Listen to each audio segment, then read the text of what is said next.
નમસ્તે વિદ્યાર્થી મિત્રો, જ્ઞાનપથ સ્કૂલમાં આપનું હાર્દિક સ્વાગત છે. હવે આપણે મંથલી પરીક્ષા પૂર્ણ થઈ ગઈ, બરાબર? બધાએ કેવા પેપર લખ્યા? સારા લખ્યા છે ને? જોઈશું એટલે એ તો ખબર પડશે કેવા સારા લખ્યા છે. લેસન એવું રૂપાળું બધાએ કર્યું હતું, અક્ષર જેવા તેવા, મન ફાવે એવા, બરાબર? તો ચાલો હવે આપણે पाठ 4 सोच अपनी अपनी पेज नंबर 20 पाठ्यपुस्तक खोलो हिंदी पाठ्यपुस्तक पाठ 4 सोच अपनी अपनी એટલે કે વિચાર પોતપોતાના એમ. તો હવે તમને ચિત્ર આપેલું છે, હવે એ ચિત્રનું હું વર્ણન કરું છું. एक प्रकृति की गोद में बसे एक गांव का दृश्य है. सुबह का समय है, सूर्योदय हो चुका है. पंखी दाना चुगने के लिए घोंसले से निकल पड़े हैं. चरवाहे अपनी गायें लेकर चराने के लिए निकल पड़े हैं. रास्ते जो एમાં દેખાય જ છે, ચરવાહે એટલે કે ગોવાળ જો જાય છે એમ ગાય લઈને, દેખાય છે ચિત્રમાં. रास्ते के नज़दीक एक बगीचा का दृश्य है. जो बाजूમાં બગીચો છે, છોકરાઓ રમે છે, જો પતંગિયું પકડે છે, દેખાય છે? હાઈ. बगीचे में 3 बच्चे दिखाई दे रहे हैं. जो 3 છે, 2 छोकरियों 1 छोकरो. 2 लड़कियां रंग बिरंगी तितलियों के पीछे दौड़ रही है. एक लड़का भी तितली के पीछे दौड़ रहा है. सुबह का सूर्य, पर्वत, पशु पंखी, घर, मंदिर, पेड़ आदि के कारण दृश्य बड़ा मनभावक लगता है. એટલે કે બધું ખીલેલું હોય, સૂર્ય, પર્વત, પશુ પંખી કલરવ કરતા હોય એમ કે ચિત્ર બહુ સરસ લાગે છે એમ. મનભાવન એટલે કે આપને ગમતું લાગે છે એમ, બરાબર? આવું વર્ણન ખાલી હતું. હવે બાજુમાં તમને આપેલો છે અભ્યાસ, ચાલો જોવો જોઈ. प्रश्न पहलो, प्रश्नों के उत्तर दीजिए. प्रश्न पहलो, सूरज निकलने पर पंखी क्या करते हैं? सूरज निकले तो पंखी शू करे छे? तो कि सूरज निकलने पर पंखी चुगने के लिए निकल पड़े हैं. चुगने એટલે કે ચણવા માટે નીકળી જાય છે. પછી चरवाहा क्या कर रहा है? तो कि चरवाहा अपनी गाय लेकर चराने जा रहा है. પછી ત્રીજું, नारियल के कितने पेड़ है? कि नारियल કેટલા ઝાડ છે? तो कि नारियल के 2 पेड़ है. ત્રીજું, चित्र में घर कितने हैं? तो कि चित्र में 5 घर है. जो દેખાય જ છે ચિત્રમાં 5 ઘર. બાજુના પેજ ઉપર આપેલા જ છે, જો 5 ઘર ગુલાબી કલરના નળિયાવાળા દેખાય છે. प्रश्न नंबर 5, बच्चे बगीचे में क्या कर रहे हैं? बच्चे बगीचे में तितलियों के पीछे दौड़ रहे हैं. चरवाहे के हाथ में क्या है? तो कि चरवाहे के हाथ में लकड़ी है. હવે ત્યારબાદ सोच कर बताइए. पहलू, चरवाहे क्या सोचते होंगे? तो कि चरवाहे इस प्रकार सोचते होंगे. पहलू, गाय चराने क्यों जाएंगे? नदी के ओर पार या जंगल की ओर पार? એટલે કે આપણે ગાયોને ચરાવવા માટે ક્યાં જશું? જંગલની આ બાજુ કે જંગલની ઓલી બાજુ? પછી બીજું, गायों को ज़्यादा घास कहाँ मिलेगी? એટલે કે આપણે ક્યાં જઈશું તો ગાયને વધારે ઘાસ મળશે? दोपहर को रोटी कहाँ खाएंगे? शाम को कब लौटेंगे? એટલે કે આવા વિચાર चरवाहे को आता है. પછી બીજું, सूरज निकलने पर क्या क्या होता है? तो कि सूरज निकलने पर चिड़िया चहचहाती है, पक्षी दाना चुगने के लिए निकल पड़ते हैं. ત્રીજું, चरवाहे गाय चराने निकल पड़ते हैं. चौथुं, किसान अपने खेत में काम करने लग जाते हैं. सभी फूल खिल जाते हैं. पूरा संसार चेतना से भर जाता है. ત્યારબાદ પ્રશ્ન નંબર 3, तुम बगीचे में होते तो क्या करते? मैं बगीचे में होता तो मैं रंग बिरंगी फूलों को जी भर कर देखता, फूलों की सुंदरता देखता, झूले पर झूलता और रंग बिरंगी तितलियां देखकर प्रसन्न होता। ત્યારબાદ ચોથું, कुत्ता क्या सोच रहा होगा? कुत्ता इस प्रकार सोचता होगा, यह आदमी कहाँ जा रहा होगा? मैं इसमें साथ जाऊँ या ना जाऊँ? પછી मुझे इसके साथ जाने से खाना मिलेगा? मैं इस आदमी की हमेशा रखवाली करूँगा।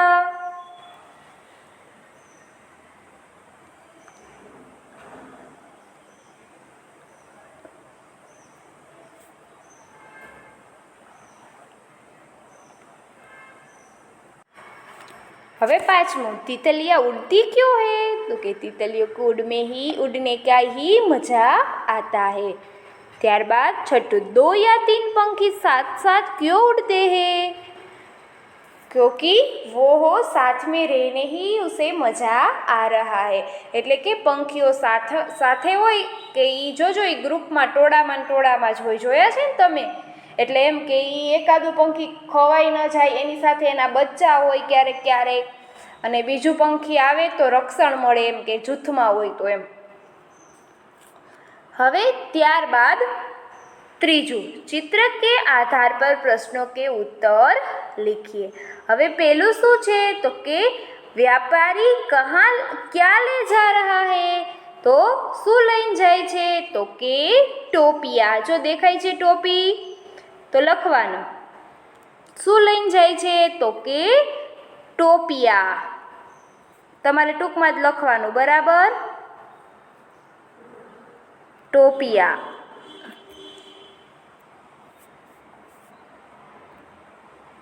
પછી પાછળ પેજ ફેરવો જોઈ।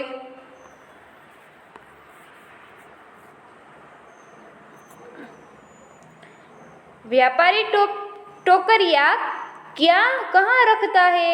एम के टोकरी क्या राखे छे? एम तो के पेड़ के नीचे। शू आवशे एमां? पेड़ के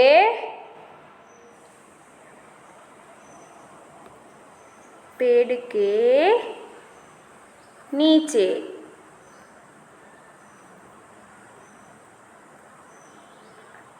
बराबर। पेड़ के ऊपर कौन है? तो के पेड़ के ऊपर बंदर है। એટલું તમને લખતા આવડે જ ને? पेड़ के ऊपर कौन है? तो के पेड़ के ऊपर बंदर है। व्यापारी ने क्या किया? तो के व्यापारी ने अपनी टोपी उतार कर नीचे फेंक दी। बराबर। ત્યાર પછી શું છે નીચે પ્રશ્ન કે बंदर ने टोपियों क्यों फेंक दी? तो के बंदर ने व्यापारी की नकल करके अपनी टोपियाँ फेंक दी। એટલે કે આ વાર્તા છે, ખબર હોય તો કે વેપારી ટોપીઓ લઈને જતો હોય છે, પછી વાંદરા એની લઈ લે છે, પછી વેપારી એની ફેંકી દે, પછી વાંદરા એની જેમ કરે છે, નકલ કરે છે એમ। પછી व्यापारी क्या कर रहा है? तो कि बंदरों ने अपनी व्यापारी टोपियों बटोर रहा है, એટલે કે બધી ટોપીઓ ભેગી કરે છે। ચાલો હવે પાછળ પેજ ફેરવો, પેજ નંબર 4 પેજ નંબર 24 અને પ્રશ્ન નંબર 4। पेज नंबर 24 ने प्रश्न नंबर 4। नीचे दी गई चित्र के आधार पर 5 वाक्य लिखिए। હવે હું બોલું છું, શેનું દેખાય છે? લસરપટ્ટી દેખાય છે। જો ફિસલન પટ્ટી કહેવાય, હિન્દીમાં શું કહેવાય એને? ફિસલન પટ્ટી। અને भाई बहन खेल रहे हैं। तो के चित्र में पेड़ और पौधा दिखाई दे रहा है। जो झाड़ और नीचे छोड़वा देखाय छे। हरी घास भी है। दूर दूर 3 पहाड़ खड़े हैं। ऊपर खुला आकाश दिख रहा है। एक फिसलन पट्टी है। फिसलन पट्टी की दूसरी ओर सीढ़ी है। फिसलन पट्टी के ऊपर से लड़की फिसल रही है। फिसलन पट्टी के पास एक लड़का खड़ा है। दोनों भाई बहन खुश है। बराबर आવું જ લખવાનું છે। એકવાર બોલું ફરીથી એકવાર બોલું। जो शू देखाय छे? चित्र में पेड़ और पौधा दिख रहे हैं। हरी घास भी है એટલે કે લીલું લીલું ઘાસ પણ તમને દેખાય છે। दूर दूर 3 पहाड़ है। जो पहाड़ પણ દેખાય છે તમને વૃક્ષ પાછળ। ऊपर खुला आकाश दिख रहा है એટલે કે આકાશ ખુલ્લું દેખાય છે, સરસ મજાનું ચોખ્ખું વાતાવરણ છે। એક ફિસલન પટ્ટી है એટલે કે લસરપટ્ટી છે, લપસ્યું આપણે તમે જી કહેતા હોય। फिसलन पट्टी की दूसरी ओर सीढ़ी એટલે કે પાછળ ચડવાની सीढ़ी એટલે કે નિસરણી છે। फिसलन पट्टी के ऊपर से लड़की फिसल रही है એટલે કે લસરપટ્ટીમાં છોકરી લપસ્યા ખાય છે। फिसलन पट्टी के पास एक लड़का खड़ा है એટલે કે બાજુમાં જ એક છોકરો ઊભો છે। दोनों भाई बहन खुश है એટલે કે બે ભાઈ બહેન ખુશ છે। એમ જો તાલી આમ ઉપર હાથ કરેલા છે, દેખાય છે ને। હવે આ પાઠમાં બીજું કશું જ નહોતું, નાનકડો એવો જ પાઠ હતો। આને શું કહેવાય? ચિત્રપાઠ કહેવાય। ચિત્ર ઉપર આધારિત હતો આખો પાઠ, બરાબર। એટલે શું કહેવાય? ચિત્રપાઠ કહેવાય। કેમ કે આ ચિત્ર જોઈને જ આપણે કહાની કીધી। જો મેં પહેલા પેજમાં એ જ કીધું, यह प्रकृति की गोद में बसे एक गांव का दृश्य। આખું જો એ પાછો પેરેગ્રાફ બોલું છું, બરાબર। આ ચિત્રનું એકવાર પાછું વર્ણન કરું છું, સાંભળજો વ્યવસ્થિત। यह प्रकृति की गोद में बसे एक गांव का दृश्य है। सुबह का समय એટલે કે સવારનો સમય છે। सूर्योदय हो रहा है એટલે કે सूर्योदय, उदय એટલે કે ઊંચો, એમ કે सूर्योदय થાય છે, ઉગે છે सूर्य। पंखी दाना चुगने के लिए घोंसले से निकल पड़े हैं। चरवाहे अपनी गायें लेकर चराने के लिए निकल पड़े हैं। रास्ते के नजदीक एक बगीचे का दृश्य है એટલે કે બાજુમાં એક બગીચો દેખાય છે। જો દેખાય જ છે તમને, એમાં છોકરીઓ બે છે, એક છોકરો છે, જોવાનું તમારે મારી સાથે સાથે। દેખાય છે? बगीचे में 3 बच्चे दिखाई दे रहे हैं। जो छोकराओ 3 कुल देखाय छे ने। 2 लड़कियां रंग बेरंगीन तितलियों के पीछे दौड़ रही है।